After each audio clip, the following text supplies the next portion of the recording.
Shall we begin?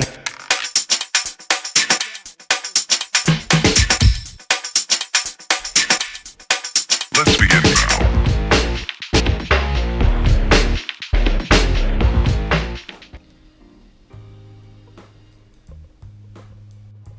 Hi, welcome to another episode of Gia's Kitchen. Today we're going to do double cut pork chops stuffed with spicy sausage. This is our sausage. It's encased, but we're going to pull it out of the casing, which is super easy to do. But coming back to the pork chop, you find the middle and cut right down the middle. You want to make a pocket so that you can put the spicy sausage inside. So as you can see, we have a nice pocket here. I'm gonna go in this way and come right almost to the bone. So now that you have your pork open, I'm gonna take my sausage and I'm gonna squeeze a little bit of that sausage into the pork pocket, and voila. Now your sausage is stuffed, and what we're just gonna do is put a little salt and pepper. Okay, so when you're getting ready to do any kind of thing in your kitchen, you should have what's called mise en place, everything in its place. So what I have here today is I've got my pork. I also have my sheet tray ready and lined, and I've got my oil in my iron pan, and it's getting ready to get hot. This way, all I have to do is sear my pork chops and then transfer it to my sheet tray and then shove it in the oven. It's always important to have your mise en place because you want to be prepared and you want to have everything ready so that you can just do it very quickly. Okay, so right now I'm going to go ahead and put a chop in and see if we're ready. Oh yeah, beautiful.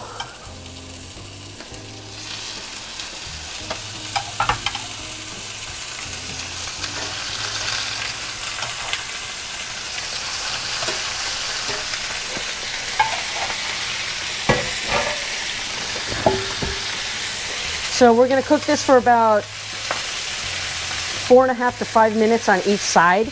And I tell you what, you know what this looks like, so we'll come back in a minute and I'll show you what the other side looks like after about 5 minutes. Don't forget that when you put a room temperature or cold meat or any kind of thing that you're going to fry with oil in a hot pan, that you have to lay it in there. You can't drop it in there because your oil's going to splatter. Your oil's going to splatter anyway once it gets in there, but if you put any kind of meat or any kind of vegetable in oil, just know it's going to splatter, so you got to lay it down nicely. Okay, so this looks like it's about ready. And the way that I knew that it was ready is the meat on the top almost raised up. And you can also see on the edges, I don't know if you can see, like the fat is starting to cook, and that gives you a good indication that you're browning quite well. So there you go. So the reason that you sear the meat on both sides before you put it in the oven is it locks in the juices. Viewer asked me, how is it that I get my pork chops so tender and juicy? Because theirs always comes out like shoe leather. It's because you cook it at a very high temperature that you lose all the liquid from the pork chop. So if you cook it at a lower heat and you seal in the juices to begin with, you should have a very nice plump and juicy pork chop. Thanks for asking. Huh? Okay, so now we can see that both sides are browned, which is what you want. So we've sealed the flavor in. And now I'm gonna put them on my sheet tray. So this is what we got.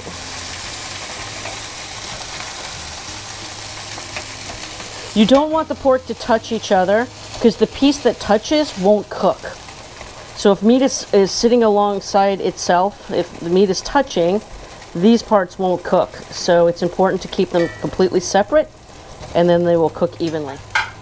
So now we're going to take this and we're going to go right into the oven. And we have our oven at 350 degrees, and we're going to leave it in there until it's 165 degrees internally. See you back in about 20 minutes. Okay, so we've got our pork chops. Okay, so we're gonna take a temperature. Remember that the sausage inside the pork chop is gonna be the part that gets cooked the least. I mean the slowest. So we want a temperature of 165 or more And that's what we have.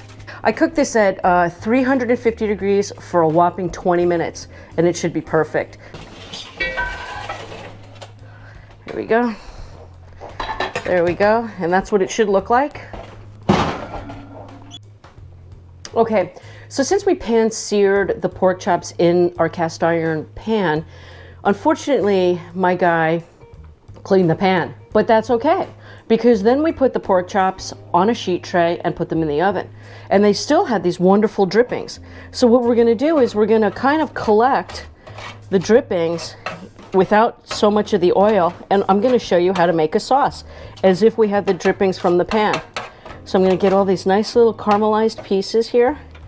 See that? That is some good stuff right there. I'll put it right in my pan. And a little oil's okay because guess what? It's the drippings from the sausage and it's the drippings from the pork. So it's gonna be flavored. So we got kind of a win-win situation.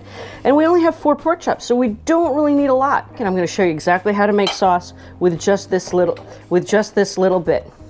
All right, so we've added a little bit of onion to that little bit of, see that beautiful caramelization from the pork chops? And we're just gonna saute this onion a little bit. Get a little color and caramelization on that, and then we're going to deglaze it with a little chicken stock, add a little bit of chipotle and a little bit of mustard, and then we're going to finish it with butter, and that's going to be our sauce. Okay, so I'm going to let these caramelize. So when they turn clear or translucent, the sugars haven't really released yet. So we want them a little on the brown side because we want that flavoring of the sugar. So that's the difference on caramelized onions and translucent onions. Okay, so this has gotten a little caramelized. We're getting that brown color in. Now remember, there's caramelized and then there's burnt. We don't want burnt. Burnt has a completely different flavor. This is the flavor that we're looking for of caramelized. So what I'm gonna do now is I'm gonna take my chicken stock and I'm gonna deglaze a little bit with chicken stock. Excellent. Now, you don't want a lot. Harissa is smoked jalapenos with tomato added. So be careful because that stuff is hot. A little bit of mustard because we want a little sweet and spicy. Oh, that looks good, Daddy. Okay. Perfect. And then I'm going to add my butter.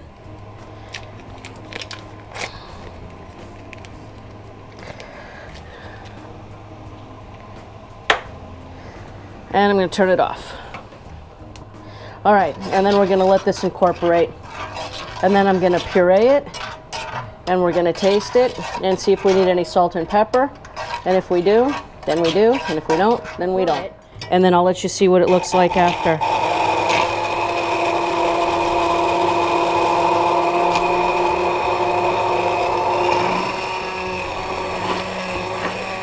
I think this is going to be perfect. All right, so we've made it kind of a sauce. And I'm going to grab a spoon. And this is almost perfect. So that is what it should look like. That's called nappe when it sits on the spoon. And it looks thick enough. So I think it's perfect. We're going to taste it. And let's see. I'm going to add a little bit of salt. Okay. Mix it in. Try it again.